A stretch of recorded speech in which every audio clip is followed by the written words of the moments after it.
Hey, what's up? This is Twisted Mind, and you're watching the First Look series, an overview of the changes made to your class going into the Mists of Pandaria.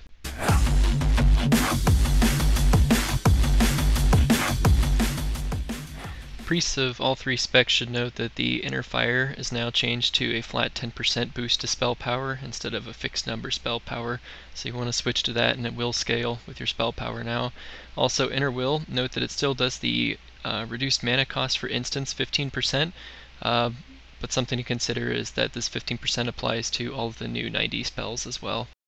Dispel saw a change in Mists as well. We had to separate it into two abilities, so now we have Dispel Magic is for offensive only, like Purge, and then we also have an ability called Purify. It's on a cooldown now, and it dispels all magic and all diseases when you dispel it once, 8-second cooldown. Same treatment got applied to our Mass Dispel, which is a 15-second cooldown and costs much more mana, but it dispels all magic debuffs and all magic buffs at once. Very powerful. Disciplined Priest should note that Renew is now worth casting as a Disciplined Priest. It got buffed across all the specs, so it's now worth casting. Also, your Archangel percentage got buffed slightly, so if you've never tried it before, now's the time to give it a roll. Penance now also applies stacks of Evangelism, so include that in your rotation. And now Smite is a 1.5 second cast, down from its previous cast time, and Holy Fire is now a 2-second cast, which is longer than its previous cast time, but you can glyph it to be an instant cast. Grace is now also really important to keep up as a Disciplined Priest, as it got a percentage buff as well. Grace now works consistently with all of your heals instead of just a selected few. So in Mists, you want to be using it also with your Renews, Atonements, and Prayer of Healings, so the more Grace stacks you can get out on multiple targets, the better off you'll be in healing per second. There's a new ability in the game called Spirit Shell. It's a Disciplined Priest 1-minute cooldown. What it basically does is it turns all of your direct heals into this temporary buff for 15 seconds. All those direct heals get turned into a shield that stacks up. So here I just demonstrated a normal greater heal. Now that the shell is up, I'm doing just direct healing on myself, showing that the shield is up for 15 seconds, the duration is for the amount of time that you can stack it, and then the shell persists after that duration ends, and it can stack up on itself. This takes into account critical heals and Divine Ages. Divine Hymn is now a Holy Only spell. It's not in Dis or Shadow anymore, so it's Holy Only, and it also got nerfed a little bit in terms of the throughput it did compared to the Kata Divine Hymn, but it's still very powerful. Discipline's Barrier also got slightly nerfed because the glyph of Power Word Barrier doesn't exist anymore, so the two spells are actually pretty comparable. Holy also got a buff in the shape of a glyph called Glyph of Lightspring. Basically turns your light well into something that will automatically cast heals on people who drop below 50%.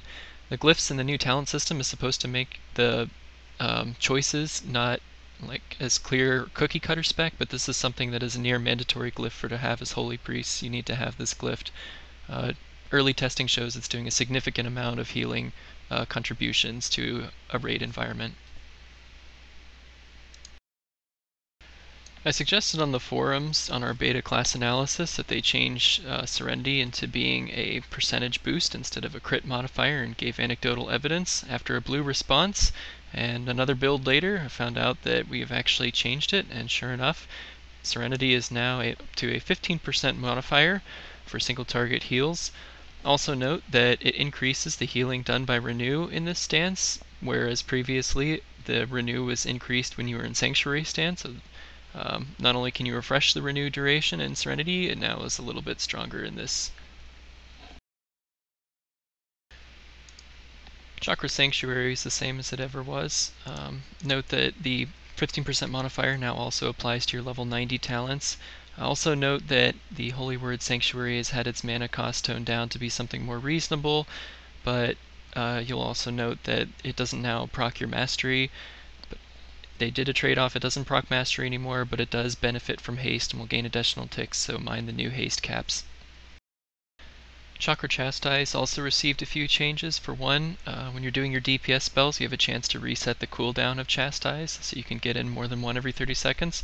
Also, you'll see that the Smite and Holy Fire mana costs have been severely reduced when you're in Chakra Chastise, so it's actually kind of a mana-saving stance if you decide to spec into it and start doing DPS instead of healing. Keep in mind, Mind Spike has now been removed from the Holy Toolkit, so this is the only method that you have of putting out any offensive pressure, is to be in Chakra Chastise. Shadow received some pretty big changes. Most importantly, the RNG of our Shadow Orbs has been taken out. Shadow Orbs are now permanently attached to Mind Blast. Mind Blast will always generate one Shadow Orb. They still stack to 3, and you can dump them on either Psychic Horror. The more orbs you dump into Psychic Horror, the more CC time the target's wrapped up, or you can dump them into Devouring Plague. Devouring Plague does more damage the more orbs you dump into it. Also note that Devouring Plague now has a much smaller duration than it did on the Cata Devouring Plague, and it won't always have 100% uptime because it's tied to Shadow Orbs generation, which is at a fixed rate on Mind Blast. Also note that the 2 other dots got some overhauls. There's no more Masochism in the game, so in order to get mana back, it's been tied to Vampiric Touch. This is great for multi-dotting because it means you can stay at full mana the more Vampiric Touch dots you have rolling. And also the improved Devouring Plague portion, or the spell that you need to spam while moving, is now attached to Shadow Word Pain. It's at the front of Shadow Word Pain, and also note that Shadow Word Pain is now not refreshed by Mind Flay anymore. Also, our Shadow Word Death is now only usable in execute range. As you can see, I'm spamming here and it's not working. You have to be in execute range, but when you are in execute range, it generates an extra Shadow Orb. If you like the old Shadow Word Death, you can glyph it and take it back to doing backlash on you if you need to break sheeps in arena. Also, Mind Spike doesn't cause a debuff on the target to increase critical strike on Mind Blast anymore. Another big change is Vampiric Embrace now is it's a cooldown instead of a permanent buff. So you click it and you can convert 50% of your shadow damage into healing amongst the raid, but you can glyph for it to do more healing. Keep in mind that we don't have Divine Hymn anymore as Shadow Priest, so this is like our mini raid cooldown that we bring. Also note that our mastery has changed. Our mastery is no longer empowered shadows or anything RNG attached to your rotation. It's just a passive, your dots will have a chance to proc twice, kind of like Elemental Shamans, and then our shadowy apparitions are now tied to the critical strike chance of Shadow Word Pain, so crit now increases the chance to proc shadowy apparitions.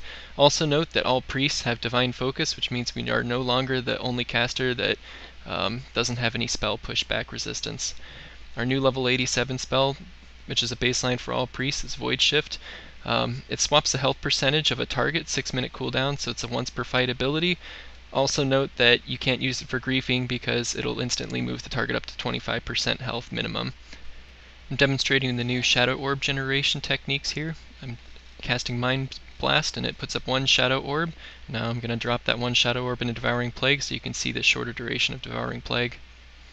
You can see it doing damage and healing me. As far as the shadow rotation goes, for the most part, it's still unchanged from the way it was in Cataclysm. Basically, your Shadow Word Pain now takes priority over Vampiric Touch. Devouring Plague takes priority over all of those, and you want to cast it at 3 orbs, but there are some exceptions, like say in PvP, it's sometimes strategic to spread them out because it does give healing back, and healers now can only dispel once every 8 seconds and only on 1 target, and then they have to wait 8 seconds to cool down again. So there's some exceptions, but most of the time you want to be casting it in a PvE rotation at 3 orbs. So Devouring Plague at the top, Shadow Word Pain, then Vampiric Touch, and then Mind Blast always, and Mind Blast if there is procs from your Divine Insight talent if you took it. After that comes all of our level 90 talents. You have to judge positionally if you're in the right place to use them, but if you were positionally in the right place, they should come next. And then after that should come either of the 2 proc talents from the tier 45 if you took Shadow Word Insanity or Surge of Darkness, and then Mind Flay at the bottom. If you like this video or others on my site, you can support me by liking, favoriting, commenting, or subscribing to me. I really do appreciate it. Thanks.